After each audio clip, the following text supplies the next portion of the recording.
Ok, ya estamos acá y estamos empezando este año y todos como que queremos tomar las decisiones que sean más convenientes para construir un buen futuro, para construir un buen 2019.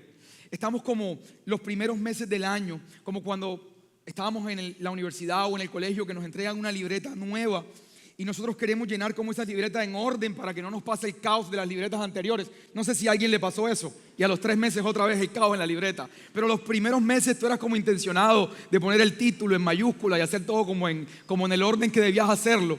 No sé si alguien recuerda eso, era el único yo que hacía eso. Ok, pero estamos como en eso y muchas personas en estos primeros meses del año están tomando todo tipo de decisiones. Todo tipo de decisiones para tratar de garantizar construir un buen futuro. Es como un borrón y cuenta nueva, como renacer en la vida.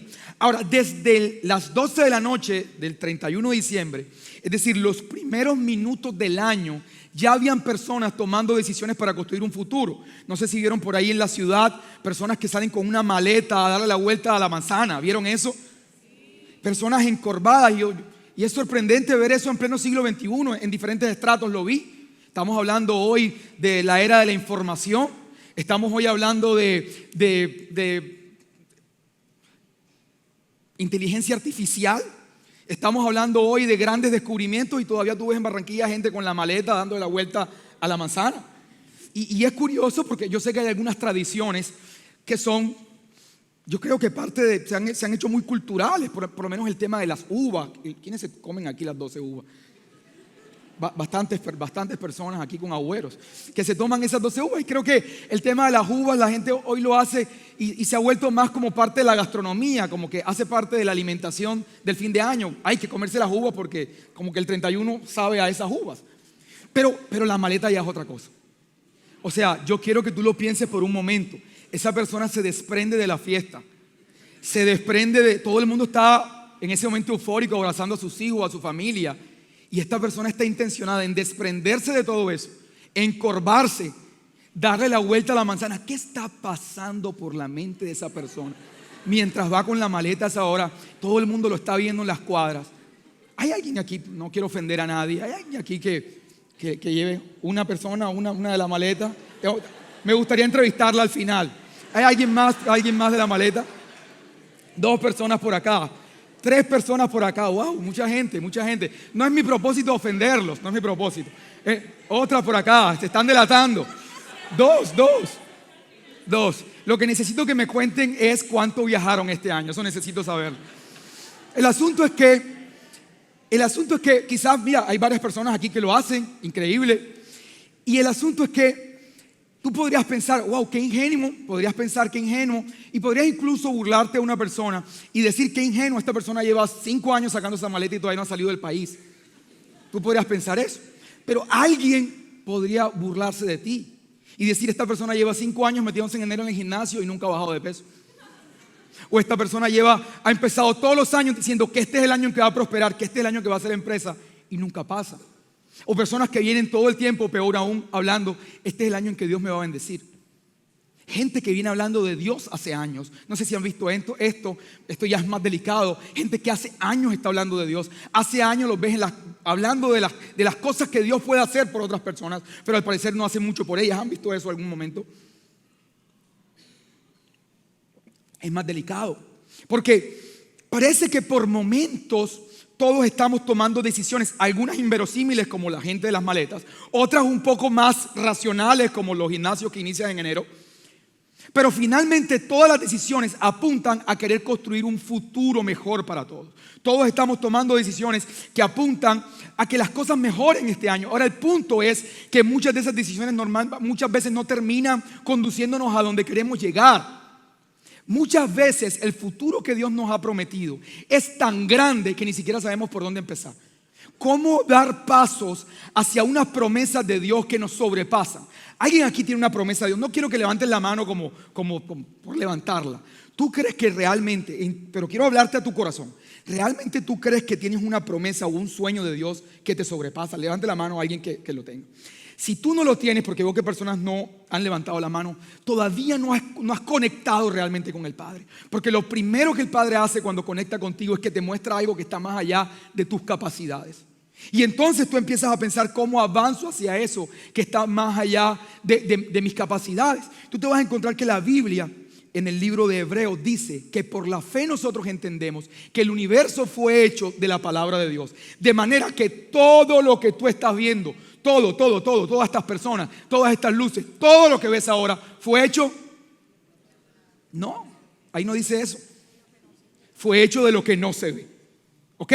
Todo lo que ves fue hecho. Ok, fue hecho de lo que no se ve.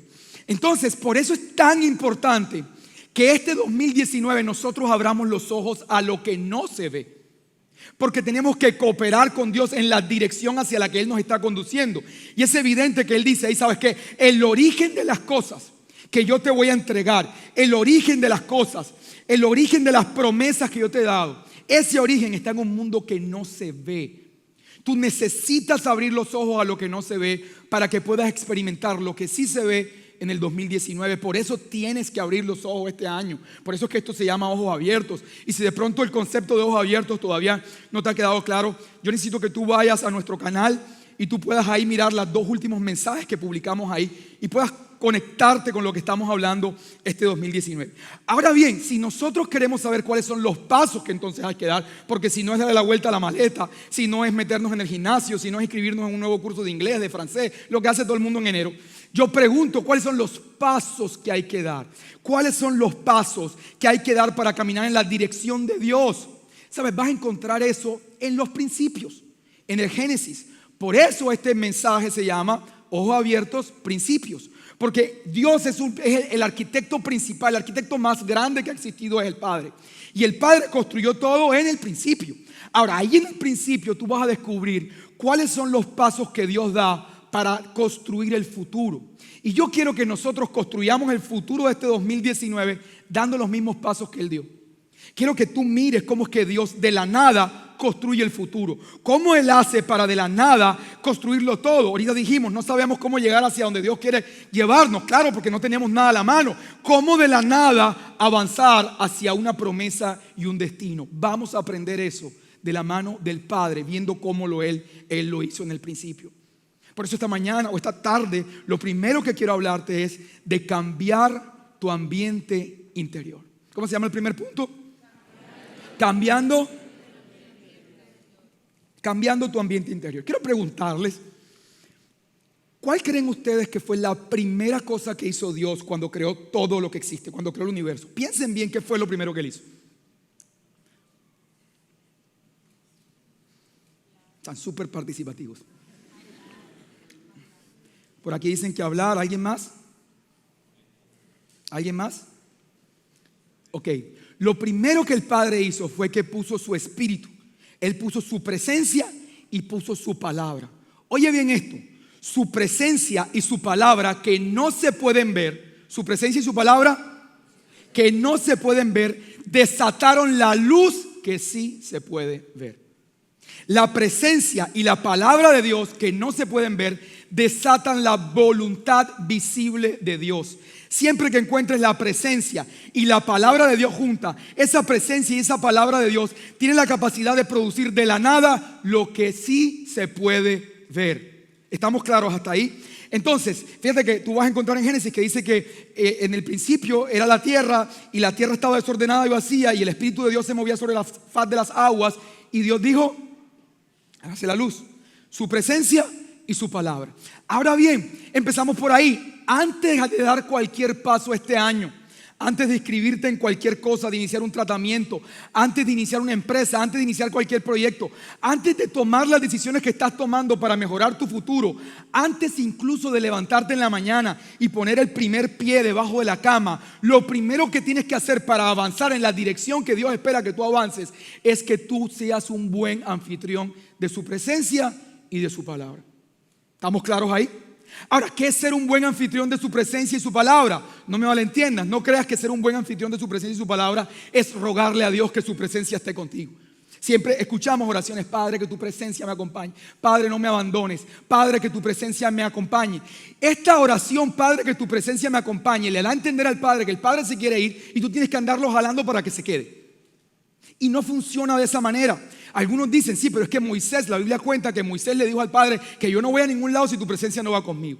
Ok, pero ese pacto en el que estaba Moisés, nosotros no estamos en ese pacto, nosotros estamos en el pacto de la gracia, que es el pacto que vino por Jesús. Y este Jesús nos dijo a nosotros: yo estaré con ustedes hasta el último día. Dios está más interesado en estar contigo que lo que tú estás interesado en que Él esté contigo. ¿Hasta ahí estamos claros? Tu propósito espiritual o parte de tus responsabilidades espirituales no son convencer a Dios que se quede. Hasta ahí estamos para dejar claro el tema de la presencia. ¿Ok? ¿Estamos claros?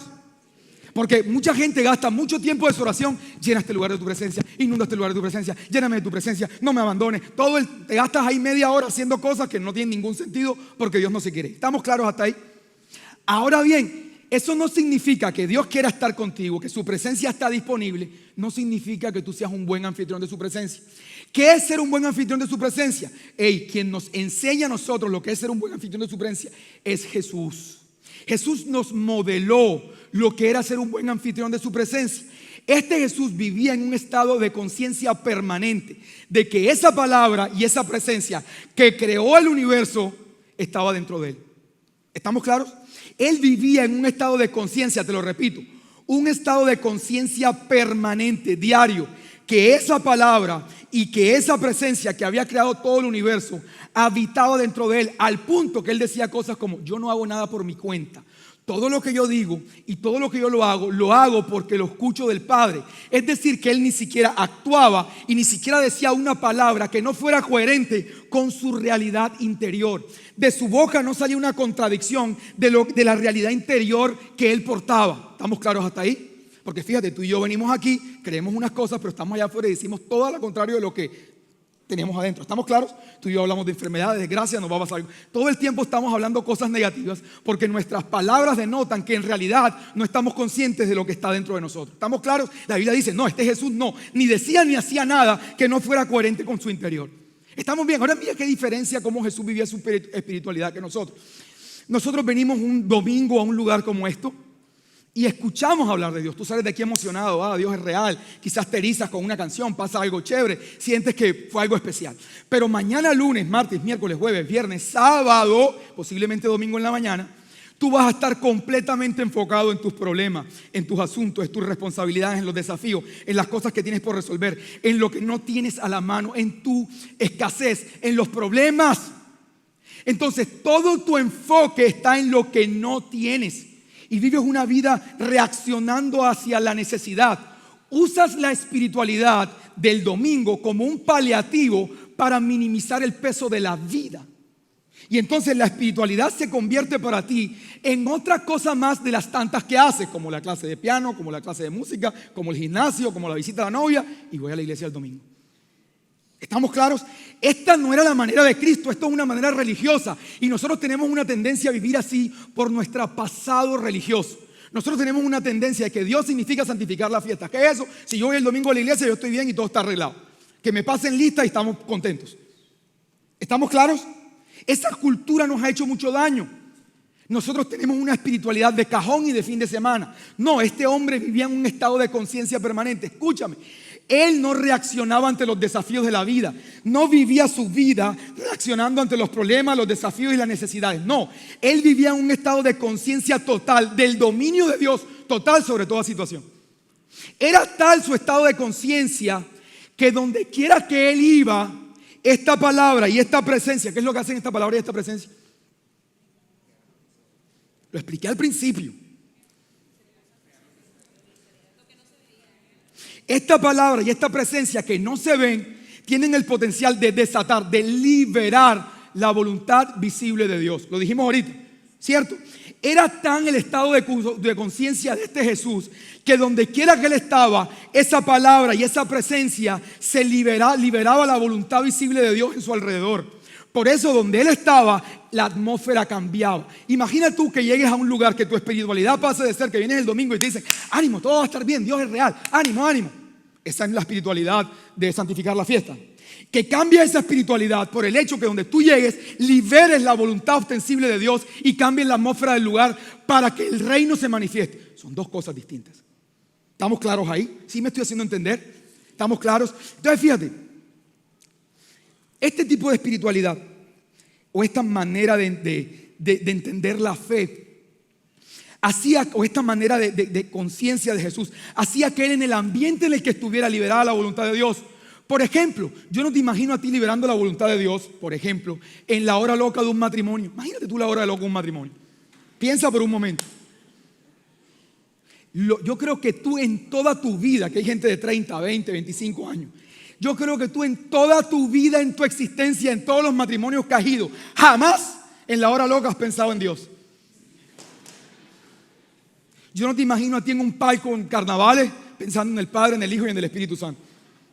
Estás en otra cosa, porque nosotros compartimentamos la vida. Una cosa es la vida espiritual, otra cosa es la vida social, otra cosa es la vida casual, otra cosa es la vida familiar.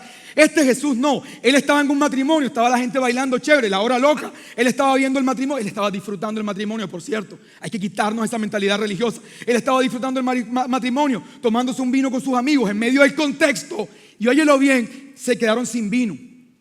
Entonces ahí, en medio de un contexto social normal, esta palabra y esta presencia desataron la voluntad visible de Dios. Pero también lo hizo en un funeral, también lo hizo con una persona que no tenía problemas económicos, también lo hizo para alimentar 5,000 personas. Donde quiera que él estaba, escúchame, el estado de conciencia de esta palabra y de esta presencia liberaba la voluntad visible de Dios. Ahora bien, una mujer abrió los ojos a lo que yo quiero que tú abras hoy los ojos. Dice la palabra que había una mujer que tenía un flujo de sangre, que estaba menstruando por más de 12 años. ¿Cuántos años? 12 años. Imagínate esta mujer desesperada, 12 años menstruando. Y ella dijo, yo me he dado cuenta que este Jesús no se trata de las oraciones que él hace, no se trata de las cosas bonitas que él dice. Ella lo piensa.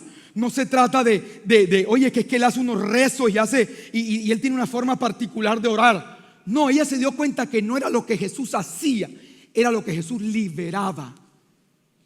¿Estamos claros? Y entonces ella dijo, como no es lo que él hace, sino lo que él libera. Fíjate que nuestra espiritualidad, nosotros ¿qué tendemos a hacer cuando vemos las historias de la Biblia? Tendemos a repetir lo que ellos hicieron, a repetir los actos, las oraciones, las maneras. Por eso Jesús, para despistarnos a todos, siempre que hizo un milagro lo hizo distinto, como para que tú no te copies. O sea, como para que no se le vaya a ocurrir ahora que esto es brujería. ¿Me entiendes? Siempre lo hizo distinto. Para que tú te ubicaras y dijeras, ojo, que no es la manera o lo que yo digo, es lo que yo libero. Son dos cosas distintas. ¿Estamos claros ahí?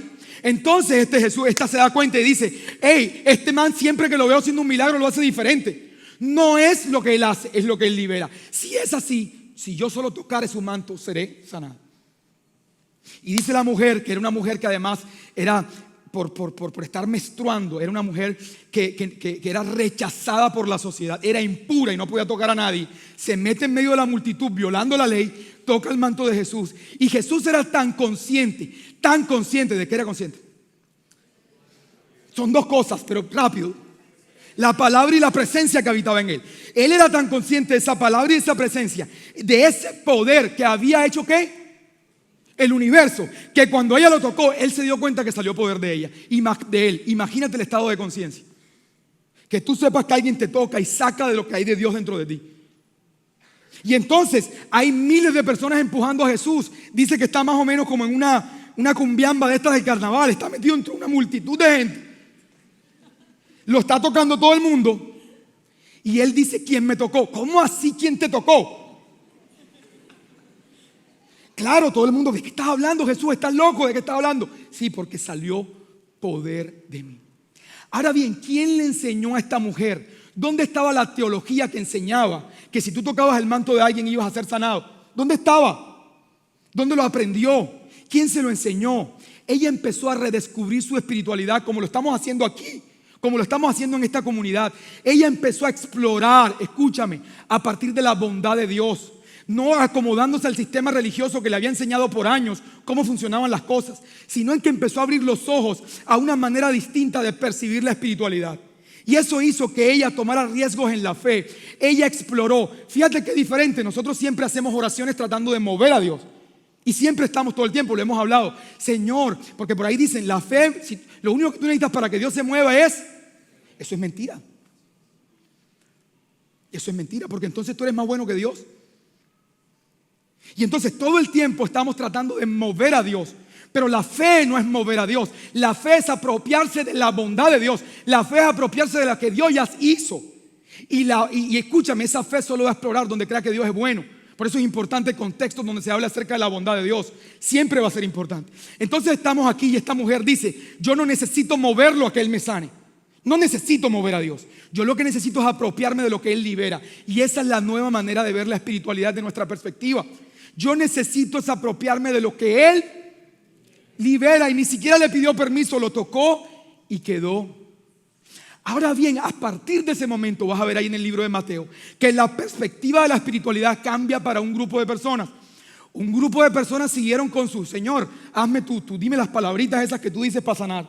Pero otro grupo de personas empezó a ver la espiritualidad de otra manera. Y vas a ver ahí en el libro de Mateo cómo ahora muchos enfermos los llevaban solo para que tocaran el manto de Jesús. Ella abrió un antecedente para que otra gente entendiera la espiritualidad a otro nivel. Y esta gente ya no tenía que decirle, Jesús, sáname. Simplemente se acercaban, ponían a los enfermos en el manto de Cristo y todos eran sanados. Ahí lo vas a ver en pantalla. Dos tipos de gente viviendo dos tipos de espiritualidades. Unas se quedaron en el contexto en donde no comprenden qué es lo que pasa a partir de la experiencia espiritual, y los otros avanzaron a una nueva comprensión de la espiritualidad. Abrieron sus ojos a una realidad a la que yo quiero que tú abras tus ojos hoy. Ahora, luego vinieron los apóstoles. ¿Estamos bien? Pasamos la historia. Los que no conocen la historia de la Biblia, los apóstoles fueron después de Jesús, los que no conocen. Pasamos a los apóstoles y te vas a encontrar con Pedro. La Biblia dice que este Pedro, escúchame, también liberaba un poder a través de su sombra. Y que todo el que ponía a los enfermos en su sombra era, pregunto, ¿era su sombra la que sanaba? ¿Quién dice que no? ¿Por qué no? Totalmente. La gente en su poca comprensión de espiritualidad, está pasando Pedro por ahí, ven la sombra, sombra sanidad, no es la sombra. ¿Estamos claros? Pero en realidad lo que estaba pasando era que lo que Pedro estaba liberando era el estado de conciencia. ¿Estamos claros? Era el estado de conciencia de la presencia y la palabra que estaba dentro de él, que había, por favor, creado el universo. Ahora bien, tú dirás, wow, Jesús, wow, Pedro, wow, yo quisiera ser como Jesús y como Pedro. Tengo que decirte algo a lo que tienes que abrir tus ojos, y quizás lo más importante que vas a escuchar esta noche.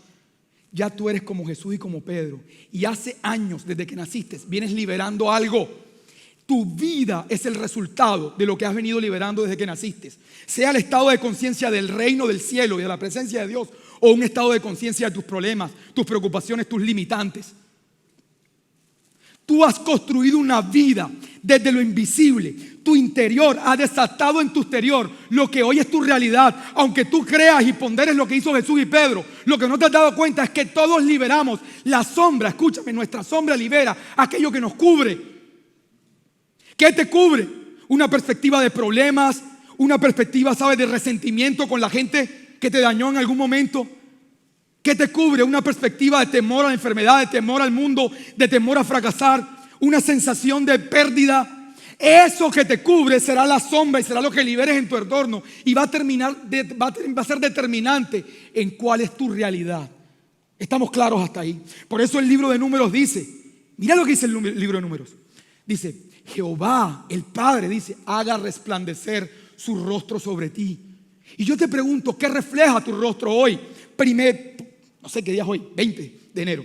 Para nosotros es 1 de enero porque es el primer día del living. Pero ¿qué refleja hoy?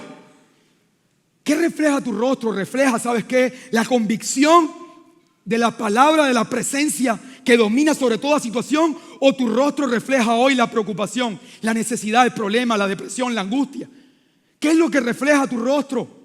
Porque escúchame, tú estás desatando la realidad de la cual estás siendo más consciente. Por eso es tan importante que abras tus ojos y que el primer paso que des en la vida este año, antes de salir a improvisar en negocios que ya lo has intentado en el pasado, antes de salir a especular, si realmente tú quieres caminar en la dirección de Dios y no en la de tu buena intención, lo primero que tienes que hacer es poner en orden tu mundo interno, porque tu mundo interno va a ser el que va a liberar la realidad de tu exterior, y eso es muy importante. Sabes que este año, empezando el año, tengo que confesarte, no sé, entre el 3 y el 7, estuve en una crisis, casi que podría decirte, casi que una crisis de depresión. Estuve muy triste, muy preocupado los primeros meses del año. No sé qué me pasó, qué me abrumó. Una situación quizás que experimenté detonó que yo empezara a tener unos pensamientos preocupantes terribles acerca del futuro. Te estoy hablando hace 14 días, 10 días. Empecé a tener estos pensamientos preocupantes. Y escúchame, el rostro de una persona preocupada está reflejando ¿qué? Si dice, Jehová haga reflejar su rostro sobre ti, ¿qué se supone que va a reflejar esa persona? La gloria de Dios. El rostro de una persona preocupada es el rostro de uno que lo está cubriendo la preocupación, la necesidad y la conciencia del mundo que lo rodea. Entonces Juan Carlos, yo ahora estaba completamente, ¿sabes qué? Desconectado de la realidad de Dios y completamente abandonado en un mundo que no ofrece garantías de ningún tipo. Y completamente conectado a un mundo en donde no hay garantías, en donde no hay esperanza ni posibilidad. Cuando hice eso, ¿sabes qué? Yo en mi interior empezó a producirse temor.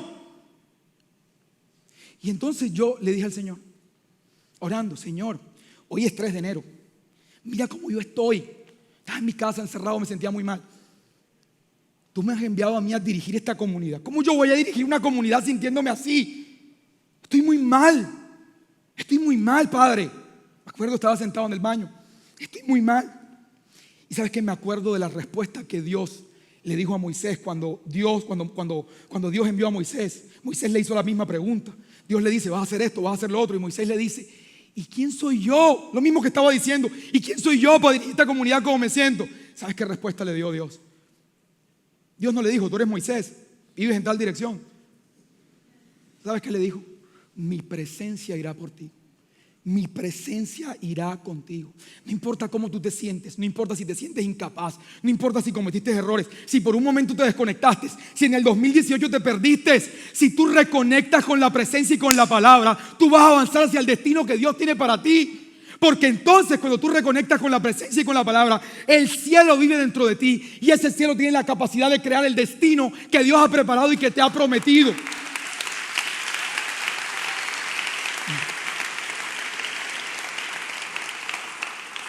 Ayúdame la banda, por favor. Vamos a ir aterrizando en el segundo punto. ¿Qué fue lo segundo que hizo Dios? Alguien que necesitó gente concentrada y que no me conteste nadie que vino a la primera reunión. ¿Qué fue lo segundo que hizo Dios? Piénsalo bien. Alguien que me diga. Estamos en confianza.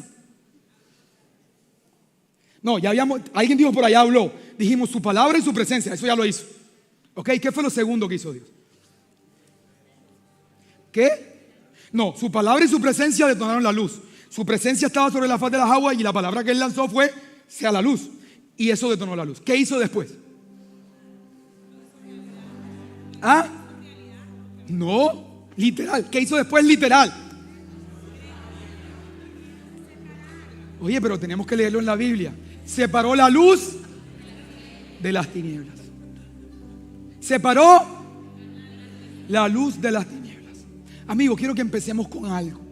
La voluntad de Dios es buena, agradable y la palabra dice que el mismo Dios nos dice, vengan y prueben mi bondad. Vengan y prueben qué bueno es el Señor. La Biblia dice que Dios tiene planes de bien y no de mal, para que tú tengas un futuro y una esperanza. Esa palabra de Dios está plagada de palabras que te aseguran que Dios es bueno. Yo quiero que tú digas con todas tus fuerzas, Dios es bueno. 1, 2 y 3. Dejemos esa palabra aquí. 1, 2 y 3. Aquí está esa palabra. Dejémosla ahí en un paréntesis. En muchas ocasiones, escucha, cuando en nuestra vida no experimentamos las situaciones que queremos experimentar, cuando hay problemas, cuando hay situaciones que no conectan con lo que estamos esperando de parte de Dios, pasan dos cosas. Nosotros creemos que nuestro propósito espiritual ahora es a este Dios que es bueno, convencerlo que sea bueno. Y entonces gastamos toda nuestra energía espiritual en oraciones que buscan poner a Dios en perspectiva. Es decir, si yo solo logro decirle la frase correcta, si yo solo lo logro hacer entender mi necesidad, quizás Él reaccione. Y nuestras oraciones lo que están denotando es que en el fondo nosotros creemos que somos más buenos que Él. ¿Y quién quiere servirle a un Dios al que tiene que recordarle que sea bueno? Nadie. Terminamos siendo unos hipócritas que en realidad creemos que Dios, ¿sabes qué? Es una cosa que a veces sí, que a veces no. Y venimos a la iglesia por sí. Pero en el fondo es confuso todo esto de la espiritualidad. Porque oye, si este hombre es tan bueno como dice, ¿yo por qué tengo que andarle rogando? Y lo peor es que cuando vemos que no funciona, entonces hacemos cadenas de oración para que otros rueguen con nosotros. Porque si el ruego tuyo no es suficiente, de pronto el ruego de los demás sí. Vamos a rogar todos juntos hasta que lo desesperemos, porque si no es por amor, que sea por desesperación.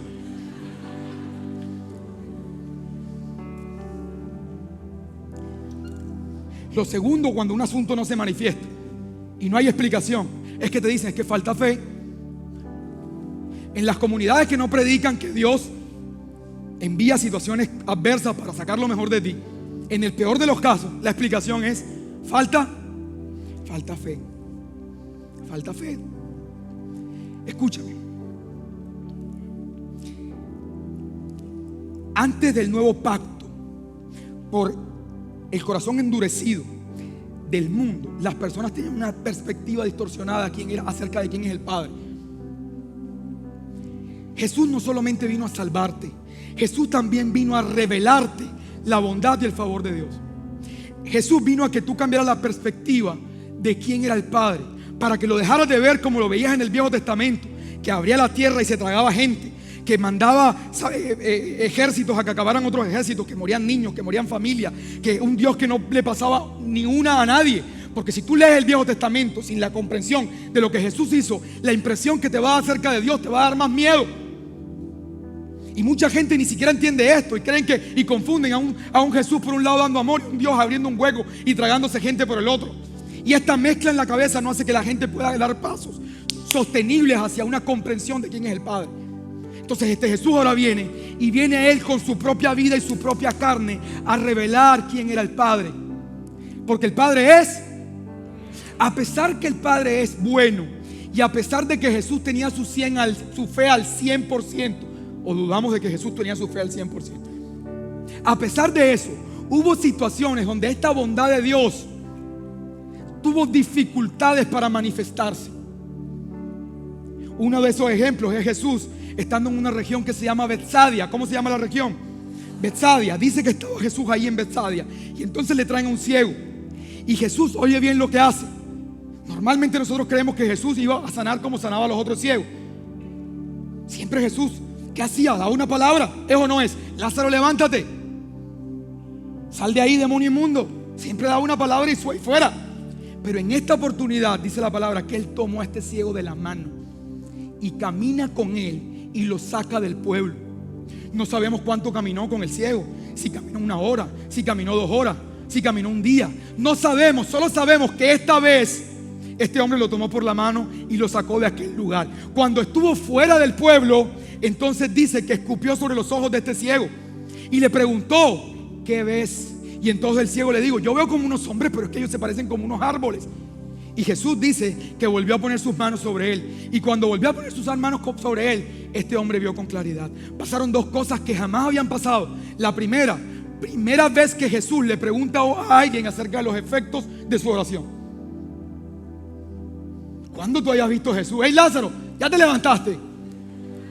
Lázaro, dime, está bien, necesitas ayuda. Nunca tuviste a un Jesús preguntando acerca de los efectos de su oración. Y lo segundo que ves aquí, nunca viste a un Jesús orando por segunda vez por una persona. Nunca. Ahora, si tú revisas el contexto, es la primera vez que en la Biblia cuentan detalles acerca de una situación compleja. Pero en otros lugares de la Biblia no hablan detalles, sino que hablan generalidades. Por ejemplo, vas a ver ahí en la Biblia, lo vas a ver en pantalla, donde en algunas regiones, dice la Biblia literal, que Jesús no pudo hacer allí muchos milagros, sino sanar a unos cuantos enfermos.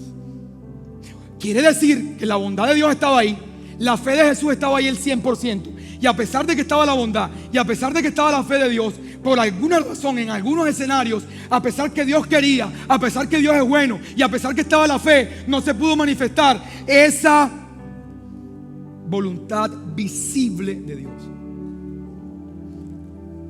Entonces luego tú vienes y sigues estudiando la Biblia y te encuentras en el Evangelio de Lucas que esta Betsadia también era una de esas ciudades incrédulas. ¿Cuál ciudad? ¿De dónde era el ciego?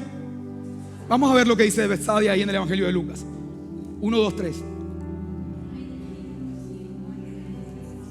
No, pero lee eso con seriedad. 1, 2, 3.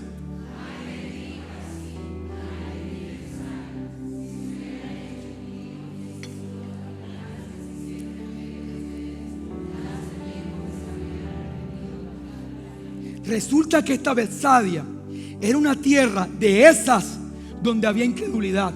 Y ahora Jesús, después de haber visto lugares donde no fue tan fácil, donde hubo un impedimento, por así decirlo, un obstáculo a que se manifestara su bondad, a pesar del amor de Dios y de la fe. Escúchame, Jesús por eso es que coge al ciego y lo saca de ahí. Y tú no ves esas cosas. Tú lees la Biblia, no, que lo sacó del pueblo y tú ni siquiera se te ocurre pensar por qué lo sacó. Lo saca del pueblo. Pero después de que lo saca del pueblo, ora por él. Pero una cosa es que él haya sacado el ciego del pueblo, otra cosa es que el pueblo haya salido de la cabeza del ciego. La segunda vez que ora por él, la primera ora por él, la segunda está orando porque aún la incredulidad está en medio de este sujeto. Y después de que lo sana, le dice algo que la gente lee también y ni siquiera presta atención qué significa. Le dice al ciego, después de que lo hace de caminar desde el pueblo, le dice: no vuelvas más allá, no vuelvas más a tu aldea. Piénsalo por un momento. Tú dices: le dijo que no volviera. La gente dice: piensa por un momento el ciego, ¿cómo así que no vuelvas más allá? Que yo vivo allá. Allá dejé la ropa, me vine con la ropa con la que salí. Tú eres loco. ¿Cómo Jesús le dice algo tan dramático a una persona como: loco, es que tú estás aquí conmigo, te acabo de agarrar la mano, te saqué de aquí, te sané, pero es que no me regresas más allá? ¿Cómo así si yo vivo allá? Está mi familia, está mi historia, está mi vida, está todo. Jesús le estaba diciendo: no puedes volver a un ambiente que te reconecte con tu necesidad, que te reconecte con ese estado de conciencia. ¿Sabes qué fue lo que hizo Satanás cuando le cegó a Adán y a Eva? ¿Qué fue lo primero que ellos dijeron? Dime, alguien que lo diga. Ellos dijeron: ¿sabes qué? Tuvimos miedo porque estábamos desnudos. Lo primero que hace Satanás cuando ciega al hombre es hacerlo consciente de su estado de necesidad. Y lo mantiene ahí en un estado de necesidad que no lo deja ver con perspectiva a Dios. Por eso Dios le dice: ¡Ey! ¿Y quién te dijo que estaba desnudo? ¿Quién te dijo que era vulnerable? ¿Por qué antes no te sentías así y ahora sí? ¿Qué te está cubriendo? ¿Qué es lo que estás liberando? Estás liberando temor. Ya no soy yo quien te cubre. Como no te cubro, estás liberando una naturaleza distinta de la que yo te creé. El temor es liberar una naturaleza y un sentimiento distinto a la gloria de Dios que te cubre y te hace sentir protegido. Y entonces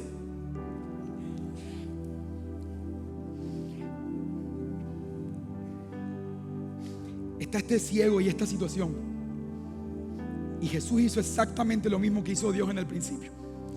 Para manifestar la voluntad creadora de Dios, separó la luz de las tinieblas. Escúchame lo que te voy a decir. Hay momentos en que el poder del milagro no es el milagro en sí mismo, también la atmósfera que lo rodea.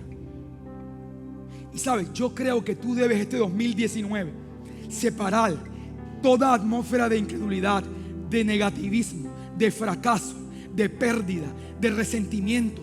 Apártate de toda atmósfera que te haga sentir víctima y vulnerable, de toda conversación, de estas conversaciones que a veces parecen ingenuas, donde la gente siempre está profetizando y hablando acerca de las desgracias del país. Apártate incluso de noticias que te hagan perder de perspectiva de quién tú eres y hacia dónde vas. Y para otras personas, separar la luz de las tinieblas es literal. Tienes que mudarte. Quizás mudarte de trabajo, quizás mudarte de tu casa. Quizás algunas personas están viviendo con su esposa en la casa de sus papás y hace años no escuchas otra cosa que tus papás hablando negativismo, fracaso, escasez. Y sabes que estás cargando, tu padre está liberando ahí donde tú vives con tu familia la atmósfera que no te ha dejado salir. Y hay algunos de ustedes que tienen que dar pasos de fe y como este ciego decir, me voy de aquí. ¿Por qué? Porque no puedes irrespetar a tu padre, pero tampoco puedes vivir amarrado a aquello que lo ha atado a él por años. Esta sensación y esta perspectiva de desnudez. Algunos, no estoy diciendo ahora, ay, Carlos me mandó a mudar y ahora es una locura y ahora es culpa de... No estoy diciendo eso. Por favor, yo espero que aquí haya gente madura. Tú tienes que escuchar la voz de Dios, porque estamos hablando de tu futuro. Pero tienes que separar la luz de las tinieblas. Con esto voy a terminar. Necesito que abras tus ojos espirituales. ¿Se acuerdan de la mujer del flujo de sangre? ¿La recuerdan? ¿Cuántos años tenía? ¿Cuántos años sangrando? 12 años. Ese día, escúchame bien, su vida se cruza con la vida de otro hombre. El día que Jesús la sana, ¿cómo la sanó? Ella tocó de lo que él liberaba. Ese día su vida se cruza con la vida de otro hombre. Y la Biblia hace lo que tiene que hacer para que nosotros notemos que esa vida estaba cruzada. Porque antes que esa mujer llegara a escena, Jesús estaba ahí detenido, porque ahí había llegado un hombre que se llama Jairo, que era el líder de la sinagoga. Este hombre Jairo tenía una hija que tenía 12 años. ¿Cuántos años tenía? 12 años. Y su hija de 12 años estaba muriendo. Y este hombre llega donde Jesús y le dice, hey, ayúdame, por favor, mi hija se está muriendo. No hay nada que uno quiera más en la vida que los hijos. Y este hombre desesperado, un hombre respetado. Normalmente este es el tipo de hombres a los que le piden favores. No es el tipo de hombres que pide favores. Normalmente este es el tipo de hombre a los que se acercan para que él ore por los demás. No es el tipo de hombre que normalmente lo ves reducido pidiendo favores. Y está este hombre desesperado a los pies de Cristo diciendo, ayúdame, mi hija se está muriendo. Y entonces mientras él está llevando a Jesús, imagínate, lo está llevando a la casa de su hija. ¿Por qué lo está llevando a la casa de su hija? ¿Pero por qué lo lleva? ¿Qué tiene que ver llevarlo? Piénsalo por un momento. Esto que estoy diciendo ahora no lo he dicho en las reuniones anteriores. Piénsalo, ¿por qué lo lleva? ¿De dónde saca él que para que la hija se sane, Jesús tiene que ir hasta allá? Por lo que él había visto, Jesús siempre se acerca, hace alguna cosa rara. Si yo quiero que mi hija se sane, yo tengo que coger a este man y llevarlo para la casa. Mientras tanto, una mujer con una perspectiva de espiritualidad diferente dice, yo no me puedo dar lujo de llevarlo para la casa porque yo soy impura. Yo tengo que tocarlo ahora. Yo no puedo moverlo a él. Yo necesito tomar de lo que él libera. Pero este hombre no tomó de lo que él libera. Este hombre necesitaba movilizarlo. Su perspectiva de la fe y su perspectiva de la autoridad lo conduce en un camino espiritual distinto al de la otra mujer. ¿Estamos claros? ¿Cuántos años tenía la niña? ¿Cuántos años tenía el hombre? ¿Cuál hombre? Ni si contestan, ni siquiera sabe que el hombre de 12 años. ¿Cuántos años tenía la niña? ¿Y qué era lo que tenía 12 la mujer? 12 años sangrando. Quiere decir que el mismo año que nació la niña fue el mismo año que le diagnosticaron esta enfermedad a esta mujer. Un mismo año donde alguien celebra, el mismo año donde alguien sufre. Un hombre respetado, jefe de la sinagoga, hombre reconocido, todo el mundo quería estar con él. Y una mujer que nadie quería tocar por inmunda. Pero la Biblia nos está mostrando que ambos necesitaban la salvación de Dios. Porque no importa si tú te has sentido muy santo toda la vida, necesitas que Jesús te salve. Y si tú has sentido que has pecado, que has fallado, sientes que esta sociedad te rechaza, que no mereces el perdón de Dios, aún así Dios te ama y te quiere salvar. Ambos, todos necesitamos que Él nos salve. Todos. Y están ambos ahí en escena.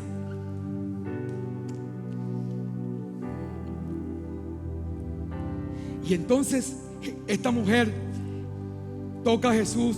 Ya Jesús iba para la casa de Jairo, imagínate. Y ahora Jesús empieza a preguntar quién me tocó. Imagínate a Jairo. Así que quién te tocó, vamos para mi casa, por favor. Por favor, imagínate la desesperación. No sé si te ha pasado que tú quieres hablar con una persona y justo cuando quieres hablar llega otro ahí sapo a meterse a la fila. Tú estás, Dios mío, pero ¿qué le pasa? Ahora imagínate este caso urgente. Esto no era un caso de un favor, era la vida de su hija. Imagínate lo que él pensaba, esta vieja. Imagínate la desesperación, Dios mío. Por favor, Señor, que esta señora no hable tanto, por favor.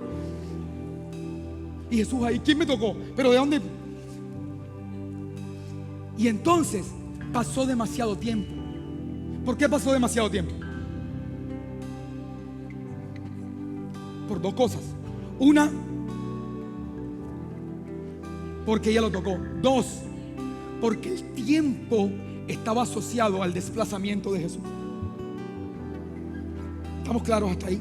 Por eso pasaron dos tiempos. Tú dices, pero es que pasó mucho tiempo porque lo tocó. Sí, pero es que el tiempo no tiene que ver con que lo haya tocado. El tiempo estaba asociado a la comprensión de la espiritualidad de este hombre. Este hombre necesitaba movilizar a Jesús en la línea del tiempo para recibir su milagro. ¿Estamos claros hasta ahí? Entonces llegan estos amigos y le dicen, hey, ya no molestes más a Jesús. Se murió tu hija. Se murió. Imagínate el dolor de este hombre en el corazón. Se murió por esta señora, se metió por culpa de ella. Se me murió la niña. Y Jesús lo mira y le dice, no temas, solo cree. Jesús le hace una propuesta y le dice, cambia el temor, cámbialo por la comprensión que yo estoy aquí. No dejes de verme. Él lo que le dijo fue, hey Jairo, mírame, no me he ido, aquí estoy. Obviamente ahí dice, no temas. Él le dice, solo cree. Pero solo cree en qué? Porque hemos asociado la fe a algo abstracto. ¿Cree en qué? ¿A dónde tiro ese cree? ¿De dónde lo amarro? Él lo que le estaba diciendo es, Jairo, no se te olvide que aquí estoy. Mantén tus ojos en el hecho que yo estoy aún contigo aquí. Y entonces este hombre va, llegan a la casa y hay una algarabía en esa casa, imagínate. Está todo el mundo gritando porque la niña se murió. El papá no estaba ahí mientras la niña se muere. Y llega Jesús y encuentra esa algarabía. Y Jesús ha dicho algo como, hey, ¿por qué está esta algarabía? ¿Por qué están así si esta niña solo duerme? Pregunto, ¿no dijo la Biblia que Jesús nunca pecó? ¿No acaba de decir una mentira en nuestra propia cara si la niña estaba muerta? No era una mentira para él, porque él no veía con los ojos que estaban viendo los demás. Los demás veían la muerte física como una limitación, pero él estaba viendo solo lo que el Padre le decía y solo lo que el Padre hacía. Y la voz del Padre no estaba limitada por la muerte. Por eso él la vio dormida. Además, escúchame, también dijo, ella solo duerme, porque él quería sacar a la gente del dramatismo. Él quería que la gente no conectara al extremo con la necesidad. Y muchas veces nosotros intencionadamente entramos a propósito al dramatismo. Tienes algún síntoma y vas y buscas en internet y empiezas a buscar qué es lo más grave y lo más grave y lo más grave. Tú mismo quieres hacerte consciente de qué tan grandes son tus problemas. Y hay gente que con un dolor de cabeza termina yendo al médico que le haga un escáner porque en internet encontró que posiblemente tiene un tumor. Y la misma gente se mete en dramatismo. Jesús quiere sacarte del drama, porque el drama te reconecta con tu sensación de necesidad. En cambio, Jesús quiere conectarte con el dominio total de Dios en tu vida. Y entonces, ¿qué hace Jesús? Con esa algarabía. ¿Sabes qué hizo qué hizo la gente cuando Jesús dijo esto? Se echaron a reír. Todo vas a verlo ahí en pantalla. Todo el mundo se ha empezado a reír de Jesús. A veces leemos esto, pero imagínate Jesús ahí parado con su túnica. Imagínate a ese Jesús que nos muestran en la fotografía y dice, la niña está dormida. Imagínate, no sé si te ha pasado que estás en un lugar y todo el mundo se burla de ti. ¿Cómo te sientes? Porque esta gente se burla de mí. Imagínate el mismo Hijo de Dios ahí y todo el mundo muerto de la risa por lo que él acaba de decir. ¿Sabes qué hizo Jesús? Separó la luz de las tinieblas para poder operar. Sale todo el mundo de aquí ya. Los sacó a todos de la casa. Él no podía operar la bondad y el favor de Dios en un ambiente de incredulidad.